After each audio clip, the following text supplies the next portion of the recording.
And, we all know that story, and the largest company in the world, and his leadership skills maybe need to be, refined a little bit. He was a very clear, direct guy. He really does go behind the curtain and go, I just made this up. This entire company called Apple Computer. Correct. And right. just came out of thin air. Thin air. Most people don't realize they get to do that. They get to make up their marriages. They get to make up their money. They get to make up, they get to make it up. Biggest challenge in that moment is taking responsibility that I've actually made up everything up until now. See, this is what you're sharing is groundbreaking, actually, because I always say everybody's an entrepreneur, and people are like, no, I'm not. I know I work. Yes. I say, no, you're creating your life. Like your life is Absolutely. Your company. Correct. And you are literally inventing it every second. You're inventing what the next moment's going to be. Absolutely. Welcome to the Lovecast with Jamal podcast. I am your host, Jamal Javanji. I'm a best-selling author, podcaster, full-time life coach, and a communications and cultural analyst. After spending over 20 years of working with people in various stages of struggle and challenge, and after traveling to many places all around the world, visiting many different cultures, I have discovered the common roots of human suffering, along with the sustainable solutions required to help people heal and become whole and liberated. This podcast is my gift to you to serve you on your journey into healing, wholeness, and liberation. I invite you to buckle in and to settle in to each episode here on this podcast. There's something for you in each conversation. Guys, welcome back to the show. I've been looking forward to this conversation for quite a while now. I'm actually sitting across the, I guess we can call it a table, from a fantastic human being by the name of Rick Tamlyn. Tamlyn? Is that correct? Rick Tamlyn is correct. You got it. Yeah. Not too many of us in the world. Not too many Tamlyns that I know of, by the way. Yeah, I don't know if I've ever come across anybody with the name Tamlyn, but it's I'm really excited to have this conversation with Rick. Just a little bit about Rick, but we're going to get into your story a little bit. But Rick is a trusted advisor for Fortune 100 companies. He's had a global audience, spoken to folks all over the world. I think you've done workshops in over 17 countries. Yeah.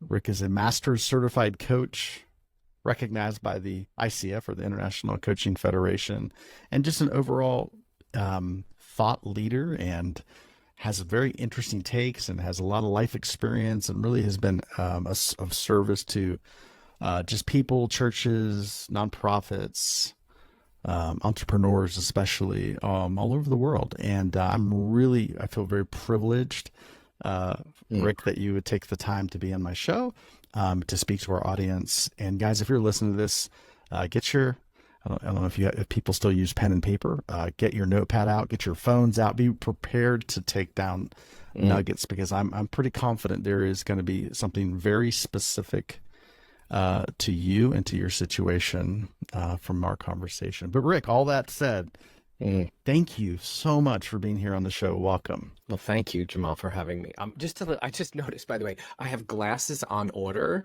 These are non-reflective. So I noticed, just want everybody to be aware. I'm aware of this is a little annoying. So no worries. Okay, good. Yes, no worries. At least you can see, though. That's good. Yes, I That's just good. need to see at 65. I need the glasses, everybody. So, well, first of all, thanks for having me. And yeah, when I hear that, I'm at this sweet age of, like, you look back and you go, wow, look at all that, and I just want to offer wisdom from that right out of the gate. None of that was planned. None of that was like a perfect arc of strategy. You know how we live I'm going to come out of the gate with I'm not a fan of a strategic life. Interesting. You know what I mean? Like, we all have a plan. Well, let's be real. The plan,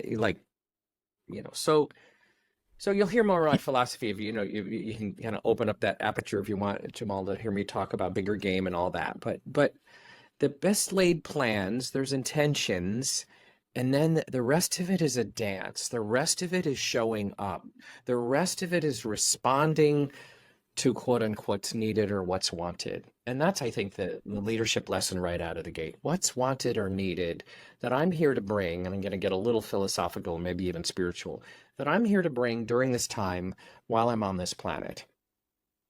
And I think we get a little caught in the, I need to know exactly what that is, instead of like, there's a wide range in there of things that I've created and done.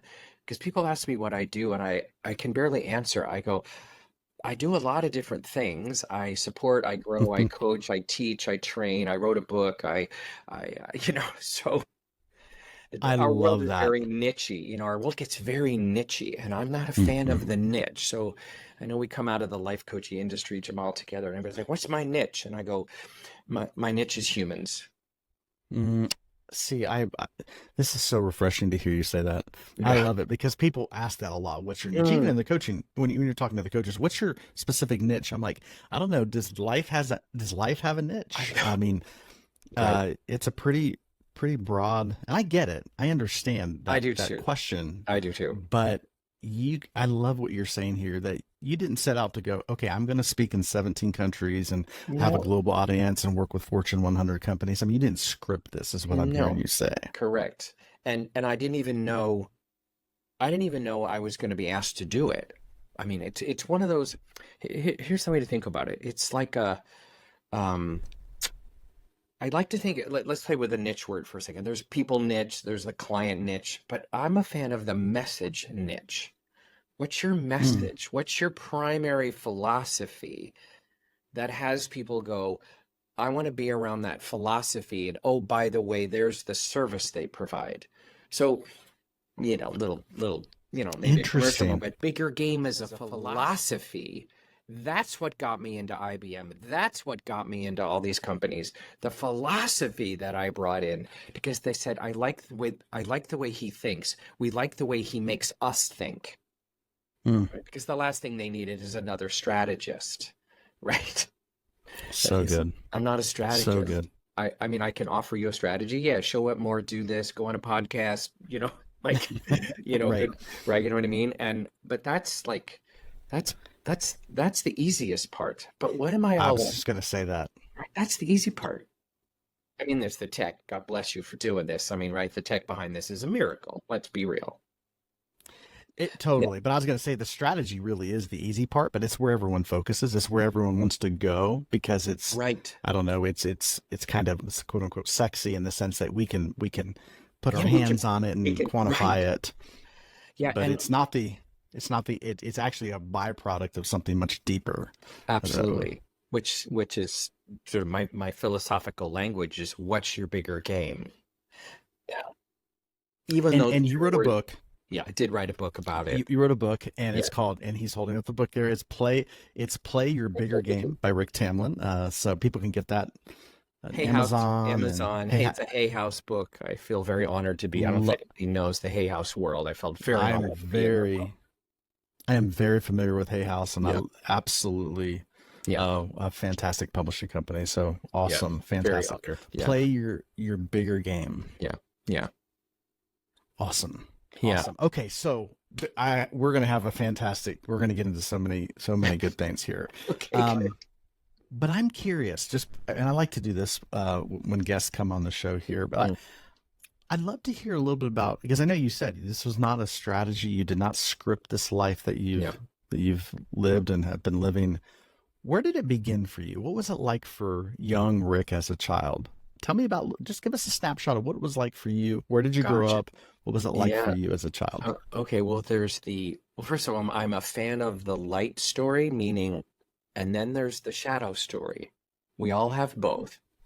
So a little sidebar too. I'm somewhat trained in the world of Jungian therapy. Not a Jungian therapist, but I'm trained there. So let's kind of go behind the curtain of the life story. There's a light and there's a shadow.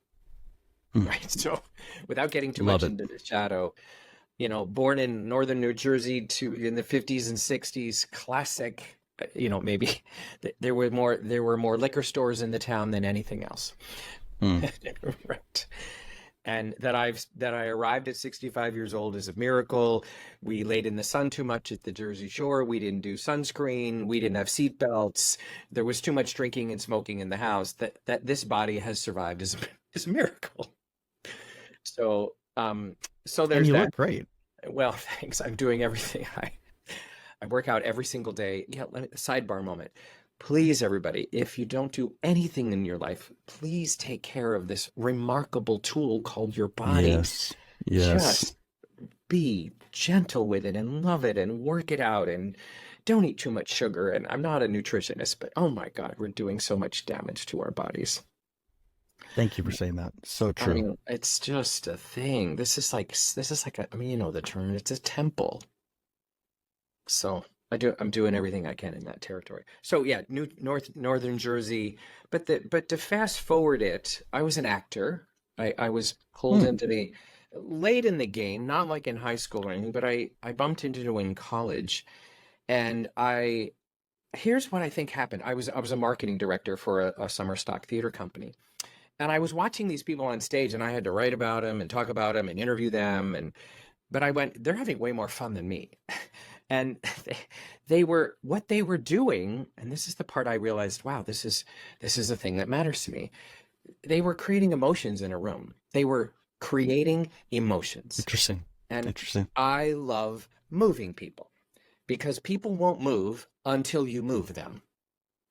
So, you know, go to the emotional context. Like, what moves people? Well, I don't like this. What's a life coach conversation about? It's a conversation about moving you forward based on something you don't want. So there's sort of a negative and then there's a positive. You know, it's very Tony Robbins, right? We're either motivated by going away from something or going towards something. So back to the theater thing. I just was like, these people are moving people. We're making them cry. We're making them laugh. We're making, you know. And that sparked your attention. That sparked your my interest. attention. Yep. Correct. Sort of with the spark to, oh, wow, I love moving people. I don't know where that comes from. I don't know whether that's divine. So there was the theater guy, but then I bumped into training and teaching in a workshop in New York City. And I watched this guy in front of 800 people move us responsibly from a sort of a state of stuck and overwhelmed and confused to a state of motivation in 3 days. Classic sort of a Tony Robbins-esque in its day workshop. And I went, okay, that's amazing. How does that happen? Like, how did he do that? Again, then I bumped into some people who were in the life coaching industry just starting. This is the early 90s, 1992, New York City. And I don't know if people will know names, but the founders of the Coaches Training Institute, Laura Whitworth, Henry House, Karen Kimsey House, these three people came together and started the Coaches Training Institute. I happened to be in the right place at the right time at a workshop when I moved to LA. In that workshop, I went, wow, this is profound stuff. They needed train the trainers. They needed trainers because they couldn't keep up with the demand of becoming a life coach. This was early adopter years, right? People were laughing at this industry. What is a life coach? Why would anybody need that? I stayed with it. Fast forward, you know, this is, I'll get to that in a minute, the philosophy of where it came from life coaching conversations. But all of a sudden we were on the train, the first 10 of us, and then there was 20 of us, and then there were 50 of us, and then we're 100 of, you know, you see how this works. And I have been you're part of the pioneering of this entire over $2 billion industry. Yeah. I mean, ICF wasn't, International Coach Federation wasn't even started when we started. We actually, CTI and Coach University got together and said, we need a regulating body. So those two schools created the regulating body, ICF. So we actually came together and said, we need a body to regulate us.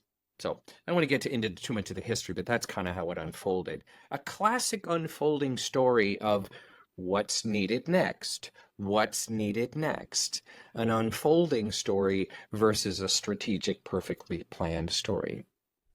Totally. Thank you for sharing. So what I'm hearing you say is, I grew up, I wanted to be an actor. Yeah. You were an aspiring actor. You got into acting. Yeah. Like that was like, oh, that's fun.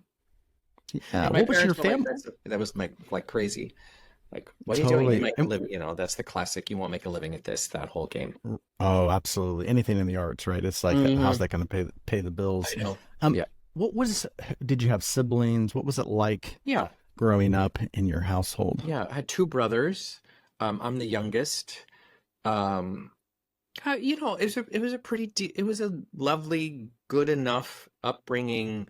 My dad was a great provider. A little bit of the story of him. He didn't want to do what he had to. He didn't want to do what he did. He was actually Mm, really funny. He was an entertain. He was not an entertainer making, but he was really funny. My dad could do an impression like this, and he had a really boring job at General Motors in New York City and got on the train from New Jersey every day at 5 a.m., mm. 4:30 in the morning, came home at 7, for 35 years. So God bless him. He created a family. But towards the end of his life, he told me, he literally said, do not compromise. Do not Mm. compromise who you really want to be. He didn't say it as well as that, but he said, don't get caught in making a living. Go create a life. Oh, wow. Well, there's a That lot there in classic, that. right? Right? Like, because he made a beautiful living, a great provider, grateful for him forever. We're coming up on, Father's Day. I don't know when this will be airing, but it's near Father's Day. And, Sure. so honoring my dad is a beautiful thing. But both my brothers, ironically, here's the interesting twist in my family story. They're both ministers. Okay. They're Oh, both interesting. Christian ministers. So, ironically, I said to them not too long ago, do you know we're all performers, right? We all stand on stages, right? Oh, They were especially in that world, right? in that world, right? Especially. Big pulpit thing, and Yeah. one of them was retired. But I said, when we're all motivators, right? We all want to motivate people to their Hmm. best selves. The context of our motivation is different. Sure. Right. Because the other part of the story that I haven't spoken to, as at 19, I realized I actually knew it at 3. I'm gay. Okay. That's a whole nother holy, holy hell, Batman. Life really took a curve. Didn't go so well in the beginning. Church turned on me, family turned on me ish. Right. So there's Sure. the I was, shadow moment. There's uh, you're not allowed to be that way. totally. Okay, so I wanted to ask you because I love to just hear about the spiritual backgrounds of Yeah. folks. So what was your spiritual background growing up? What was it? Was it church family and Yeah, traditional church, very Christian? church family. Yeah, Christian, Methodist, I think it was Methodist, and I was the uh, president of the youth group, the junior youth, the leader. I don't know what happened. I just have this like, I'm going to be a leader at 7, 9, 12. Like, there's a job, I'll take it. So it was very active and it grew me. It really did grow me. Um, and ironically, we did a project my senior year of college at my church where we took 30 kids to Annville, Kentucky to rebuild homes. And it's something the church had never done Sure. before. It lives in the book as the opening story of what it means to play a bigger game, Mm. which the philosophy very simply is if you know how to do it, it's not a bigger game. Because Okay. playing a bigger game will design who you want to become. Oh, fascinating. Okay, so I love how you just put that. If you know how to do it, Not a bigger game. it's not a bigger game. So literally, it's something that pulls you, right? And Correct. it's Correct. daunting. It's the sense of like I have no idea how I'm going to do this. Yes. Yes. Yeah. It forces Okay, the issue of so learning. It good. forces you out of your comfort zone. It forces you into territory of personal development that I didn't sign up for. Okay, so your first taste of that, what I'm hearing you say, is was in This high is youth school, right? in high Go school. to this youth Yeah. group in this church youth group. You go out to Yeah. We did Kentucky. You're this thing. helping Yeah.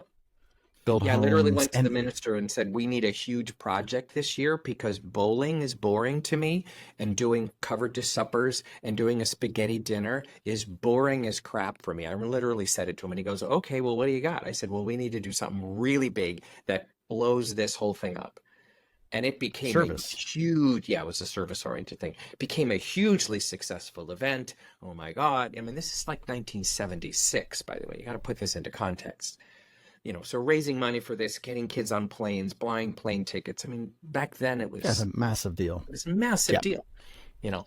And of course, game changing for us in Kentucky. We're there rebuilding homes, helping people. We were like, I mean, we didn't know, we were in a whole nother world. We didn't know it existed. Hmm. And the tears and the love and the appreciation and the meals. I can literally remember it like yesterday, eating at people's dinner tables, thanking us for coming to their community, right? So that's an example of that first moment of, or that first project that went, oh, There's something because bigger going on here. there's something bigger going on here. So I love your language. It's a pull. Yes. It's not a push. It's a pull. It's something's pulling you into it. I love Yeah. that. So this was in Yes. high school. Yeah. And then around 19, you came out as gay. That was freshman year of college. Yeah, it was a rough coming out. It was out in. Okay. Basically, admit, denial, admit, denial, admit. Totally. So And can you talk a little bit about that? What was your experience at your family dynamic with the church? What did you go? What happened there? It was everybody. I mean, my family loved me, and my church loved me, and my minister loved me, but they couldn't. In the beginning, it's a shock to the system, right? It's a shock. Like, what? And my mom basically kind of said, I don't think you are. I don't want to get into it too much, but basically blamed the person that I was actually hanging out with, this guy. Like, no, he has turned you. You're really not that. I was like, well, okay. And then I believed her. And I was like, and then like 2 years later, I was like, no, I was a complete participant in this. So there was that. My dear sweet brothers who love me dearly, they're like, because I could feel my pain. So they were like, we'll get you help. And I had a perspective of help means, we'll help you through this to realize you're not. Right. The hardest one was my church. The gay community, the gay topic becoming, and like just was a non-negotiable inside that system. Even today, it does not, this particular denomination is really struggling and is actually just recently split because of this topic, which just blows my mind. It's 2024 and we're still we have to split this one more time, for and against. But oh well, that's change occurs over time. Totally. Would you say that was the catalyst for what you talked about, your shadow work, really getting into, really diving into the shadow side of it? Was that the catalyst for you? Certainly a big part of it. The other catalyst for me, boy, you're really asking really great questions, is I don't know if it's true for other people, but I have suffered for many years, I'm going to use the word loosely, struggled with what I like to call low-grade anxiety.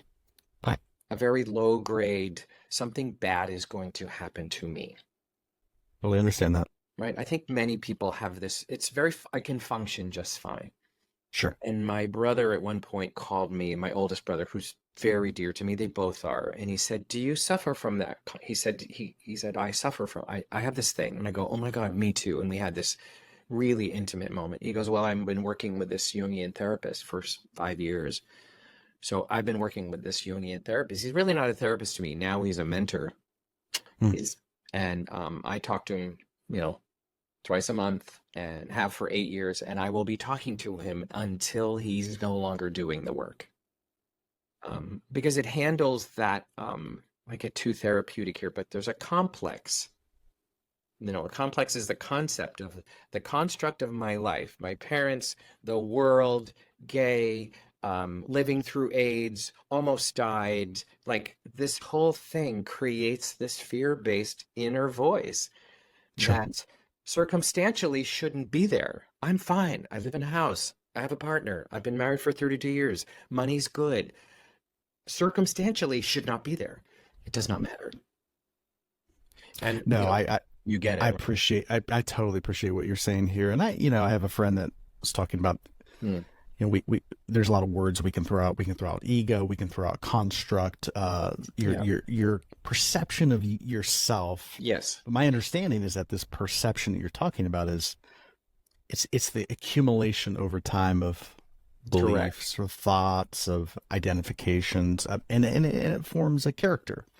Just like you're in a movie and there's a Yeah. character here, and in that character, in some of the scripts or coding or however you want to put this, in Yeah. that character, there's some fear, there's some Yeah. concern, and I totally get that. And because if you go beyond a little bit and you look at just Yeah. objectively this moment, you go, well, everything's fine. Yeah, exactly. What am I worried about, right? Right. Yeah. So the other language to add to this, it lives mostly in the unconscious, and it actually comes out Yes. in my dream state in the middle of the night, because that's where the shadow Yes. lives mostly. And we wake up in In the the middle of dream the night, state. have a panic attack, and like, oh, what am I panicking about? Okay, where did that come from? It's probably from a dream I was just having. So again, I don't want to open up the can of worms too much, but I love the dream conversation. Like, I'm not a Oh dream yeah. interpreter, but the dream It's one of stuff, my Oh fascinating. yeah. It's one of my favorite questions to ask people. Tell me about your dreams. And people are like, what do you mean dream? Like, what do I want to do? Like, no, like when you go to bed and you have a dream, Yeah, what are you seeing? What are you noticing? What's reoccurring for you? yeah, People, a lot of folks, it takes a moment to like really think about like, yeah. what am I dreaming about? What's coming up? Because it's almost too close to see until you actually take a step back and begin to look at it. We can barely remember it half the time too. Sure. Lives in the part of the brain that's not cognitive. Right. Totally. Yeah, Totally. yeah, Wow. Okay. So you've lived quite the life here. So this was this shadow journey. You're delving into. You're seeing a Jungian therapist. yeah, yeah, and have and And will, and amazing. I believe in the work is never done, and all in service of I want to be wildly responsible for what I'm creating, because I am creating all of it. Okay. So one of the things I love about your work, right? In the name of your okay, what's the name of your company? It's all made up ink. It's all made up. Okay. Can you talk a little bit about what goes into that name or Sure. this concept of it's all made up? Okay, well, let's handle, by the way, where the world has turned it's all made up into is making up facts. And I want to be, my husband and Right. the other day were like, okay, the name of our company needs to be changed because now it's a term that we're just making up. We're just making up. So, and the truth behind all of it is all made up. Mm, We've made up things out of atoms and molecules, and the creative sure. spirit makes things up. Perspectives are made up. I mean, facts are facts. I'm not going to go down that rabbit hole, but when you go behind the curtain of creating Mhm. the life you want, the metaphysics of it is how I see it is how I experience it. Mm, My mother saw the world as a scary place. She would show me all the evidence of how scary it was. 100%. This Yep. is life coaching 101, right? How you see it is you will collect evidence for that truth. And this is, the political scene right now. We're all watching it happen. Sure. Economy's amazing. There's some data. Economy's horrible. There's some data. Which is it? What's real, right? It's literally It's you're literally gonna what's right. what you're seeing. So you're You know making it what? up. You're making Everybody's it up. making up what life Right. is. Yeah, exactly. So it's a very challenging question to kind of go, well, what is real? It's all real because I've decided it's real. Right. There's a great video, just a reference point for folks who might want to go check it out. One of Stephen Jobs' greatest little tiny, I show it to my clients all the time, is he really goes, it's a very short video about, he says, you know what? I just made up something, and you all have the same power to make up anything you want. I decided to go down this path, and I took one of my passions called tech and my other passions called creativity, and he kind of just names it. We all know that story, and the largest company in the world, and his leadership skills maybe need to be refined a little bit. He was a very clear, direct guy. But he really does go behind the curtain and go, I just made this up. This entire company called Apple Computer, Correct. and Right. this came out of thin air. Thin air. And I think most people don't realize they get to do that. They get to make up their marriages. They get to make up their money. They get to make up, they get to make it up. Because the biggest challenge in that moment is taking responsibility that I've actually made up everything up until now. See, this is you know. What you're sharing is groundbreaking, actually, because a lot of people don't think of their. I always say everybody's an entrepreneur, and people are like, no, I'm not. I know I work. I Yes, say, no, you're creating your life. Like your life is your absolutely. company, Correct. and you are literally inventing it every second. You're Yep. inventing what the next moment's going to be. Absolutely. Absolutely. But that's a hard thing to get our minds around. You know, today's episode is sponsored by Free to Love Corporate Solutions. Did you know that any company or organization is only as competent, capable, and responsive as its workforce?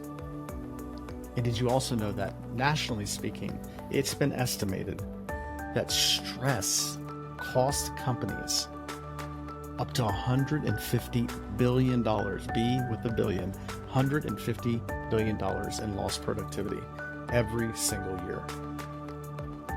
What if your company and your place of work could actually be a source of healing and transformation for its workforce? Well, believe it or not, there is a growing community of conscious companies and businesses that see it as their mission to be a place of healing and transformation, not just for the products that they're offering to the wider world, but also they really desire that their place of employment would be a culture of healing and transformation for the workforce itself. And I've had the opportunity to work with a number of small businesses that are just doing fantastic work in the world. And I would like you to hear from the founder and CEO of a company that is striving to make a difference, not only in the world, but also in the people that work for the company. I own a real estate brokerage, BRA Realty, here in Pennsylvania, and we have about 110 realtors. Jamal came out a few weeks back and did a training in replace of one of our regular trainings, and the feedback was phenomenal. Really stuck with me was he created a space of safety for a conversation of transformation to take place, where not just did agents walk away with great tips and insight about what's driving them, but also the ability for them to actually take the time and work on themselves in that session, specifically around getting clear on what matters most to them, and to the point where we had multiple agents that were actually crying. I had multiple agents come up to me afterwards just saying it was one of the best trainings we've ever done, and that we should have Jamal back once a month. So just to give you a quick shout out, Jamal, you did an amazing job. Thank you so much for that. Thank you for your ongoing coaching with myself. I've been working with you now for over 3 months and have had really, really great results. I intend to stick with it, as there's always room for growth, and having someone like you in my corner has been really helpful. So I appreciate everything you do, and thanks for being you. So if you're a small business owner, maybe you're on the executive team, you're a founder, a CEO, or even if you're just in management of some level at a company or in a corporate culture where you oversee people at any capacity, and if you're interested in having a conversation where we may be able to explore how our program can assist you, can assist your company, and assist your workforce, I'd love to have a conversation with you about that possibility. All you have to do is go to my website, jamaljavanji.com/corporate solutions. Again, that's jamaljavanji.com/corporate solutions. You'll be able to fill out a form there, and we will get back with you and set up a time to have a conversation with you about how we can assist you in transforming your company. Yeah. Here's something I wanted to ask you about, because you talk about this, and I think it's I just want to shout it from the rooftops, and I want to get your thoughts on this. But so I've always been fascinated with this idea of like, well, how do you identify or classify what news is? Like, because I would say, like, who decides? Is there like some council that decides like this is a story that's going to go on the nightly news, or what we are talking about on the headlines? I don't think people watch nightly news really as much anymore, but just everybody is going to consume at some level some form of news. Who decides what news is? Number one. Number two, you challenge people to not just be a consumer of the news, but to be a creator of the news. Yeah. Can you talk about that? I'm curious just to get your thoughts on, unpack that a bit for us. Sure. Well, I love your question. Who decides the news? I'm going to just go capitalistic. It's like what sells, right? What's the most dramatic? You know, what's going to get commercials? I'm just going to go capitalism 101, right? And Sure. that's a pretty simplistic answer. However, I mean, let me go to what we feed this thing. You know, first of all, sidebar, but I'll bring it back around. If you don't know, everybody, there's 3 neural pathways. There's 3 brains, right? Interesting. Okay. There's the mind, there's the heart, and there's the gut. There's neural pathways around those 3 organs. Neural pathways. The mind, the heart, and then in your gut. Okay. That's why we say, what does your gut say? That's why we say, what does your heart say? Now, we've been saying that for tens of thousands of years. What's fascinating is we kind of knew this instinctively. Science has now backed it up. Interesting. We don't say, what does your liver say? Right? Right. What does your left foot say? What does your hand say? It's fascinating, right? So, so with that said, what are we feeding these neural pathways? What are we putting into them? Because there are receptors. This is quantum physics stuff. We're into the quantum physics moment, right? There's energy floating around, and it goes in, and it touches my molecules, and it does something. So you're probably like me in the life coaching space. I'm always telling people, turn off the news, minimize, get your quick hit, and then get back into the game of what do you want to put into the world? What is the energy you're putting into the world? Because you're a co-creator of the world. Because if you're just a consumer of the world, you're actually feeding what exists rather than taking responsibility for what you want. So good. Okay. So if you're just consuming the news, right, you're perpetuating whatever somebody's perception of the world is, which is usually filled with problems, right? Because the news is designed to get clicks and hits, and that depends upon fear and nervous system responses. Yes, mostly a fear-based model, by the way. The more fear we create, the more I need to do something, vote for the right person. So fear-based marketing. Okay. Totally. Versus when you start to understand that you actually are not just here in the world to be affected upon, but you're actually co-creating. Most people don't see them creators or co-creating the world, but we are. I always say, watch the news. Who's doing it? Right. Like who's actually doing this? Right. Well, we're doing it. And my fear that I wake up in I'm going to connect it out here. The fear that I wake up in my morning when I have a shadow dream and I wake up in anxiety, and then now I'm feeding the fear more instead of I actually have to slow it down and realize and do my mantra, do whatever I need to do to remind me that I'm a creative genius, that I am in charge of this. And it gets a little radical here, but I'm in charge of, not in charge, the wrong word. I am a co-creator of all of this. All of this. All of it. Because I'm connected, metaphysical moment, everybody, or quantum physics moment. I am one with the quantum field. Quantum field simply means the energetic life force that is us, around us. We are it. We're not separated from any of it. So good. It's Rumi, right? I'm a drop in the ocean, and the entire ocean lives in the drop. Yes, totally. And that can be a very challenging concept for a lot of people. My experience has been, because the more identified we are with our character, right, the story, and depending on what that story is, right? But I just as a life coach, and I'm sure you've experienced this as well, I have not met a person that doesn't have a story that is in some way, shape, or form based in shame at some level. Of course. Right?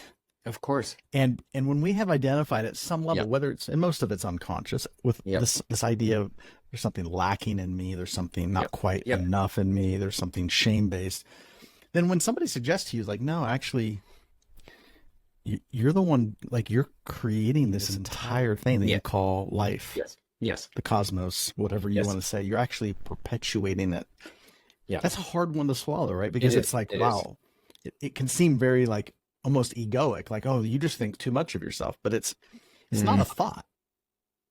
It's just a reality, right? You can have that thought, like I'm somebody, I am creative, Yeah. which may be true, but it's still egoic. But if you go beyond that, it's just, no, this is a reality that you can tap into, and you can recognize that it's just the way it is. Because Yeah. the next moment of my life is determined by what I am doing, thinking, saying, perceiving in this moment. Nobody else is doing this.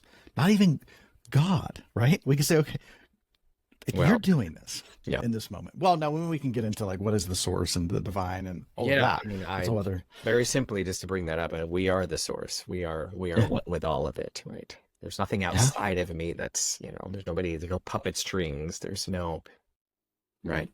Yes. So amazing. Other language to bring into this, or words that I've used, is I love your concept of story, right? And the shame story, and maybe you've all heard this, but it's really good. And when I at my best, I remember this. We can live life from a life happens to me, right? Life happens to me. This happened to me, and we tell the to me story, right? Then this happened to me, and then my church told me I wasn't allowed to be gay, and then this person shut me down, and then my friend died of AIDS, and then right, oh my God, and the world is scared, to me, to me, to me. And then I lost all my money in 2008, and right, and it's a constant, and a lot of people live in that. One could say, and I don't want to categorize people, but it has a victim context to it, right? Sure. And it's easy to live that one, right? And then the second one is for me. Life happens for me. And that's the context of this has brought me to this, this situation, these parents, the alcohol in my family, everything has brought me to this moment, Jamal, that I can tell this story in a brand new way to hopefully be of service. So without that story, without those to me stories, the for me, there's no for me. Now, for some of you, and this is the bigger game energy for me, is some of you decide to, now I want life to come through me. So there's to me, for me, through me. And through me is you write a book, you become you want to make a movie. It's the creative person who says, it's Steve Jobs, I want life to come through me. Like a channel, right? The channel. And you decide to create. Sure. Versus just survive. So good. So good. I love that. So I want to ask you about this. And you're kind of touching on this already here, but can you draw a distinction for us between an income oriented life and an impact oriented life? Yeah. No, it's one of my favorites. Well, very simply, income-oriented is I just make a living and I survive. My dad did an income-oriented life. It's appropriate, right? We need to make a living, 3 kids, house, Jersey, middle income, all that stuff. Bigger game for me. This is the model, by the way, that goes with bigger game. That's an impact-oriented life. It does not mean negate income. But that's a big one. It doesn't mean no to income. It's not like you're volunteering. Sure. I did bigger game workshop for corporations. It's a hefty fee. I go into this thing. I work with a team of 300 people. We do it. That's a good price tag, right? So, but when you focus on the impact you want to have with your life, ironically, the jobs line up, the calling, it has this pull to bigger game energy of like, maybe it's simplicity, but the difference I want to make, and it's in the legacy territory, right? At the end of your life, people don't go, oh my God, he made $6 million. That's not what they say.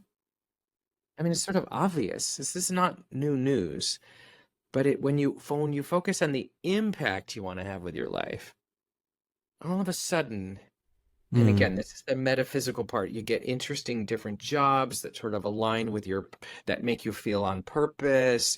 You're in a creative space. You're attracting people that are like, wow, that's cool. I mean, it's the Coaches Training Institute. We had no idea, and we were not making any money in the beginning, by the way. I was working as a waiter at 35 years old, so we could go do this calling thing. We were charging money, but we were all in hotels and 6 people to a room. And it was that classic startup. And then fast forward, right? So, and it's still impact oriented. So it is a for-profit company. I'm a for-profit.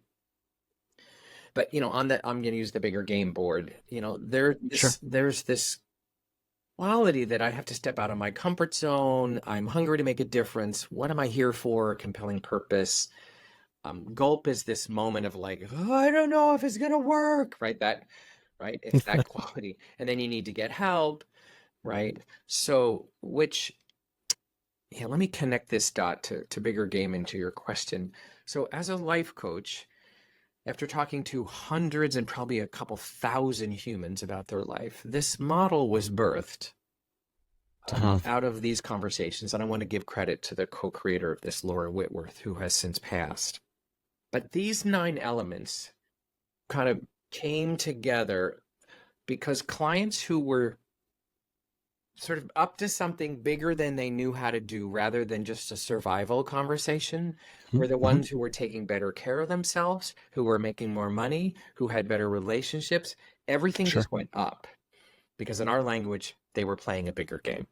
They were playing a bigger game. They were not just sort of get me through the week.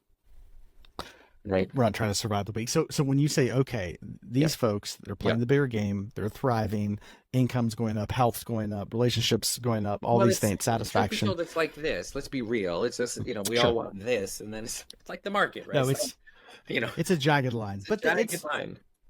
In the grand scheme of things, when you look at the big picture, there's an upward trajectory. There is what an you're upward saying. trajectory. Completely with you.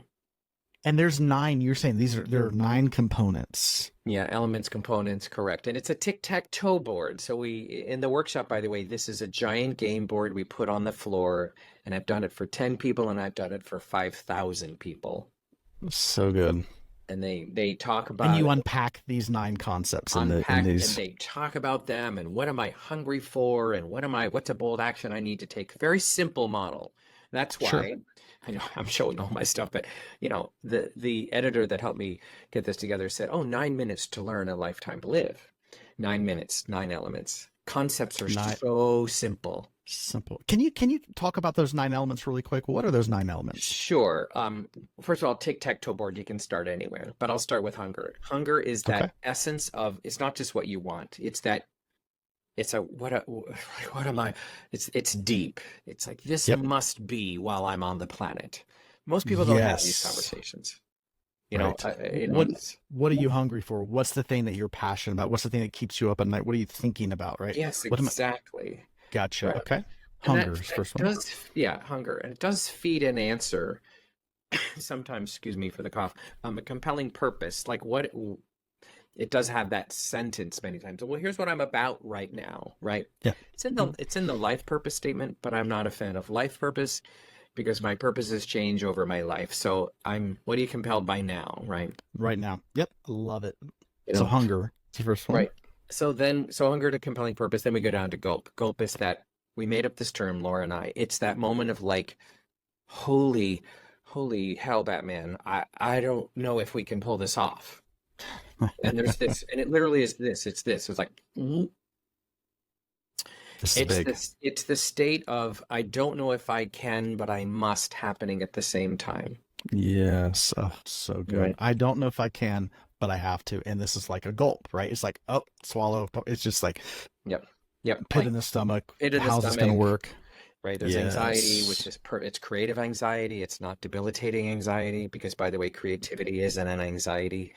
There has to be some anxiety for there to be creativity. Very interesting, right there. Yeah, it's a creative anxiety, not a debilitating anxiety. Yeah, debilitating is I want to go back to bed. Creative is, let me go learn a new software package because I got to get my message into the world. Yes. How to do it, and oh my God, I'm freaking out, and then I have to spend money on the software package, and that's going to cost me money, and but I'm willing, right? Which is investment. Let me just go there. You got to invest in this game. You got to give time and energy and money. Your creative juices, like it's straightforward. Without investing in this, it just lives as another good idea on the shelf. Interesting. Okay, so hunger. Yeah. Gulp. Like, oh my gosh, this is big.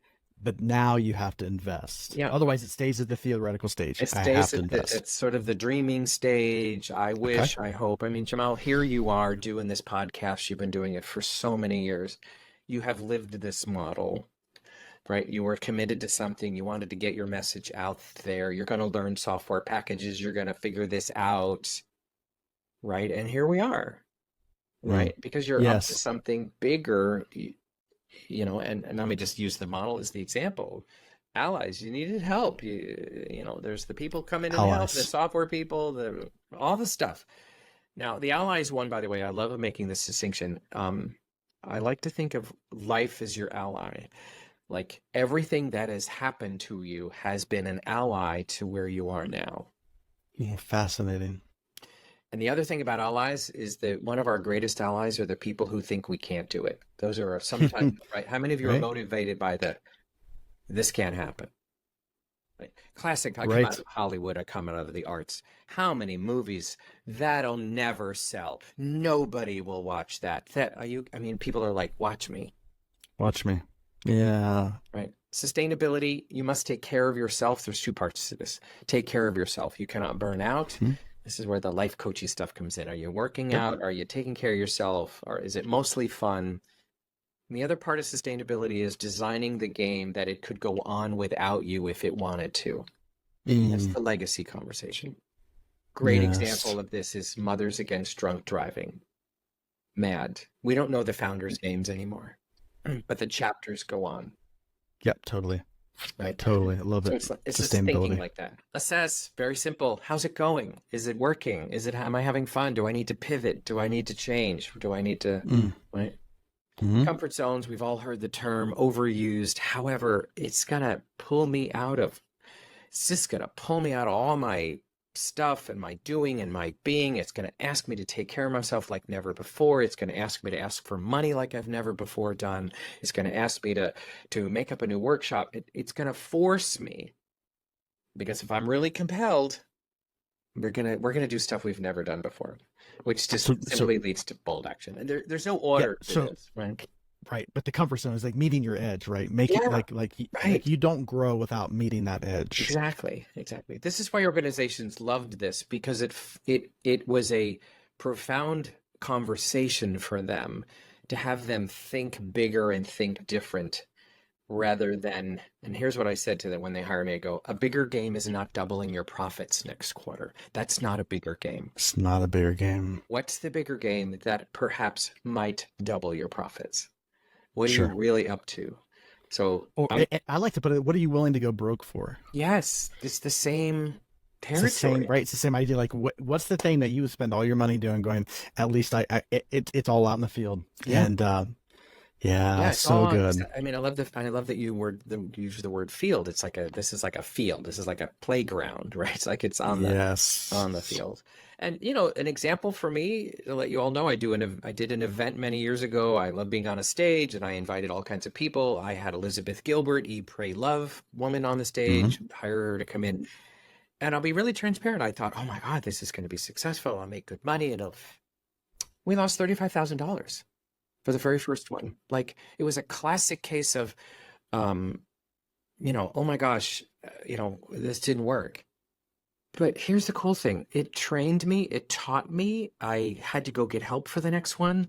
I won't go into the long story, but it was like, I had to do it. I had to do something Yep. big to jar my creative juices and pull me out of my mundane sort of standard way to make a living. And I was willing to lose whatever, to your point, whatever it took. So, here we are. Yeah, This is 20 so years. rich. Yeah, thank you so much. These 9 things that you described are I love how you put it, and how succinct that is, how simple they are, but yeah, how profound they are. And the other thing I always tell people, you're on this game board all the time.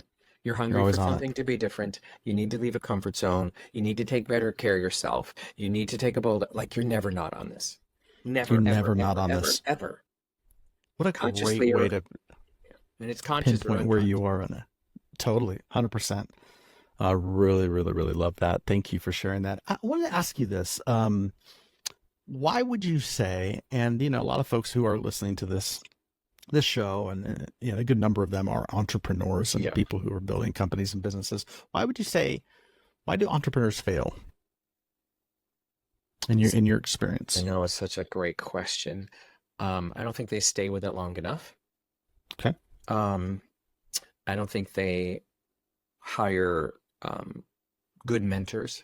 I have a good mentor I hang out with, who keeps reminding me on how to do this better, how to do this different, or like because this is not a trustworthy source half the time. I need another voice. Um, I mean, entrepreneurship is a personal growth and leadership development game as much as it is a make money game. The other thing I think that has entrepreneurs fail is emotions. I know this sounds harsh, but my daily emotional up and down is not a reliable leadership skill, because there are days when it's hard and nothing's working. And I just lost a client, and oh my God. And then I take it personal, and I have to just go, I can have my emotional meltdown, responsible meltdown, but I have to recover. I have to recover. I just have to recover. And the other thing I think, because I do offer this and I have a group of 26 people, is to be in a collective of other entrepreneurs. So I don't feel so alone in this thing, right? Sure. So I think it's a longevity thing. I mean, the stats are out there, 3 to 5 years. Who knows what's true? I've had a client who, again, like $0 to $100,000 in 2 minutes. They just didn't know how to they just Sustain didn't put that. it into the world. I said, put this into the world. Let's see what happens. Oh my, that's sold, right? You just never know, right? Amazing. Oh, yeah. Amazing. Thank you. Thank you so much. Let's wrap up. Maybe we can wrap up with this question here. Sure. What, and again, we've talked about this. I've said this before, and I say this all the time. We are all like entrepreneurs Yes. at some level. You are creating your life. So no one should think of it like, well, I'm not an entrepreneur. I have a 9 to 5. No, you're creating your life. Absolutely. For sure. What are the 3 things? I know you talked about this, but what are the 3 things that entrepreneurs should do each day? They should have a, really pragmatic. I'll do a couple doing things and then a couple being things, because by the way, both are going on all the time. Sure. They should have a to-do list from the night before in front of them the next morning. What's the to-do list? And they should do the to-do list of the hardest things before noon every day. Whether that's a sales call, whether that's do the thing that is the most, ew, I don't want to do that part, because there's all these parts to entrepreneurship we don't want to do. They should do it between when they wake up and noon. That's the first thing. Okay, so have a list the night before. Yeah, and then, like it, right. And then when you jump into the day, before noon, That's it. hardest things, that's what you do. That's it. Okay. I would also, again, I'm into this, be in a support group, be in a container, the word mastermind is used a lot, be in a container of support, learning from each other, right? Yep. That's the second thing. The third thing is to be responsible with income. And what I mean by that is, do not put the demand that your money has to come from your entrepreneurial adventure right away, because it won't, unless it does. God bless you. Sometimes I tell my clients, I live 10 feet, I live 100 feet away from Trader Joe's. God bless. It's amazing. And they're hiring. So if the going got tough for me, like, I'm going over there and getting a job, it's sort of like a mentality of like, I'll do whatever it takes to get food on the table, to make sure my insurance is paid, to lower the bar of the demand on this thing must take care of me, because think of it as an entity. It didn't sign up to take care of you. You're creating it to actually take care of it. Oh, that's a massive paradigm shift, right? It is. If the goal, if you're, this I think comes back to what you were saying with if impact versus income. Yes. If you're in an impact driven life, then this thing is like, no, I'm supporting it with my time, with my energy. Versus seeing it as like, I need this to pay the bills. Now you're back into the income generated. Absolutely, because focus. people sniff that out 20 miles out from a life coaching. Oh my God, I need you as a client so I can live. Oh my God, who's going to hire that? Right. 100%. So 100%. So good. So good. Mhm. Rick, I could talk to you all day Thank here. you. Right back at you. there's so much here, and I feel like we're scratching the surface of so much goodness. But I want to say again, this is gold. This conversation is gold. It's so valuable. And, just having this conversation, I personally can feel the hunger, right? Even just stoked and growing. And I know folks listening to this episode, something stirred in you. And let me encourage you, as if you're listening to this, don't just go about your day. Jot it down, write it down. Get curious about what stirred you in this conversation, because there's a lot more that can be unpacked from that. So, but again, Rick, thank you for this. Thank you for being here. Thank you for your generosity of your time. Honored, so Jamal. valuable. And I must say to you, having just now connected with you today, thank you for the good work you do. Thank you for the good work you do. Right. It's my pleasure. Thank you. I'll just leave you, everybody. I'm going to say it to you, but I want everybody to get it. Playing a bigger game and doing the work we do is not for the faint of heart, but it is for the full of heart. Ooh, I love that. It's not for the faint of heart. Playing a bigger game is not for the faint of heart. It's for those who are full of heart. Yeah. So good. Okay. Tell us where we can get this book. Okay. So Playing a Bigger Game is your book. Amazon. By Rick Tamlyn. Yep. It's on Amazon, all over the place. RickTamlyn.com is RickTamlyn.com. my world. Really simple. Get on my email list. I do an event in the fall called Produce You. Produce You, to help. Really, the context is to move people into a state of what are you creating. It's entrepreneurial, but it's in that state of what do you really want to create with your life, with the work you want to do. It's a 2-day event, virtual, do it from my house, 3 cameras. I bring in cool people. We make it really fun, entertaining. We do some sing-alongs. It's really fun.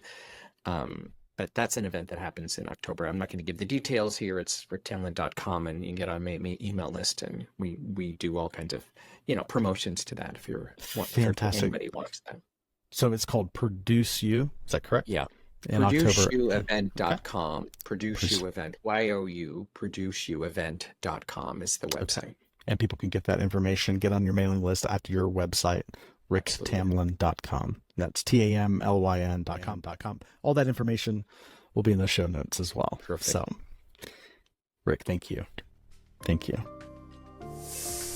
Thank you so much for listening all the way through to the end of this podcast episode.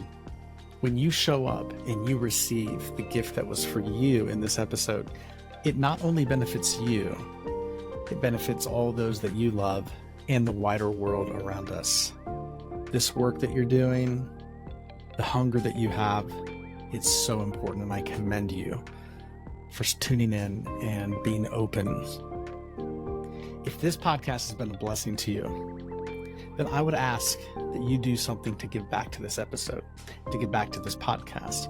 One of the things that you can do, and it's cost-free, very easy, and is super helpful, is if you'll just go to iTunes and rate and review this podcast on iTunes.